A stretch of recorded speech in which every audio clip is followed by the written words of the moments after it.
Պարոն Մխիթարյան, այնինչ այսօր տեղի է ունենում, ինչպես կմեկնաբանեք, սա քաղաքական հետապնդում է Գյումրու ընդդիմադիր համայնքապետի թեկնածուի նկատմամբ։ Տեսեք, եթե այս ամեն ինչը տեղի ունենում քարոզարշավի մեջտեղում, երբ ընտրություններին մնացել է ընդամենը 10 օր, ու քեզ կանչում են Երևանի կենտրոնի քննչական 2024 թվականի մայիսի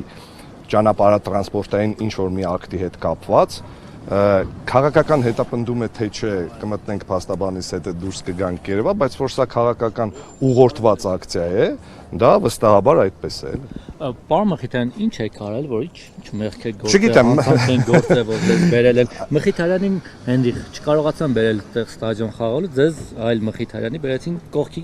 քննչական փաստորեն։ Դե Մխիթարյաններից մեկը ամեն դեպքում ստադիոնի շրջակայքում գոնե պիտի լինի, էլի։ Տեսեք, ես մի բան ասեմ։ Առանց վարորդական իրավունքի վարել եք մեքենան։ Գերագույն գլխավոր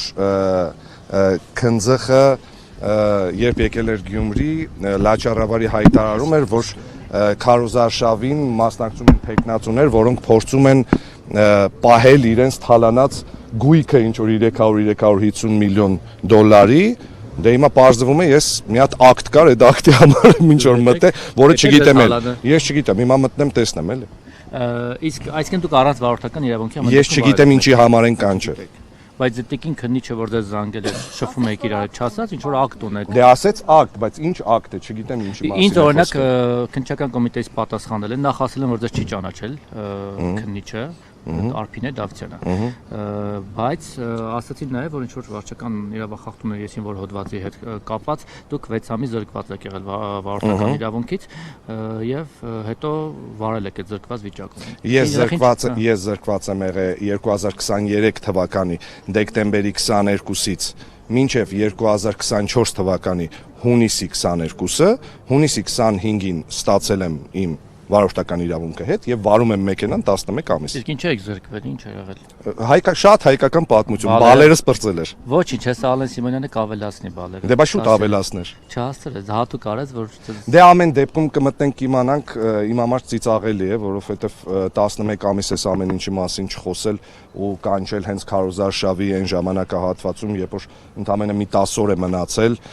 ու ասել որ չգիտես ում ես զանգում, առավել եւս եթե չգիտես ում ես զանգում, Ռուբեն ջանը ո՞րն է։ Դե ոնց որ չգիտեմ, չէ լավ կոռեկտ կարասեմ։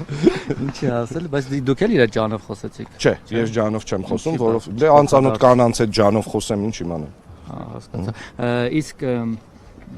Պաստորեն այդ որ տենց խոսում են նախկինների թալանից բան, որ նախկինները գալիս են Գյումրու։ Ես մի ակտ եմ թալանը։ Թալանչին դուք եք մենակ։ Մի ակտ եմ թալանը ես Պաստորեն։ Մի ակտ եմ թալանը 11 ամիս առաջ, հիմա կմտնենք իմանանք։ Այդ ժամանակ էլ եք Range Rover-ով թե այն ժամանակ ուրիշ մեկ։ Հիմա կմտնենք իմանանք էլի։ Հիմա այդ որ ասում են Range Rover պիտի վերադարձնենք, ասում էի, չէ՞, իմ Range Վերել եք, որ վերադարձնենք։ Հատիկ առ հատիկի մեջ, հա։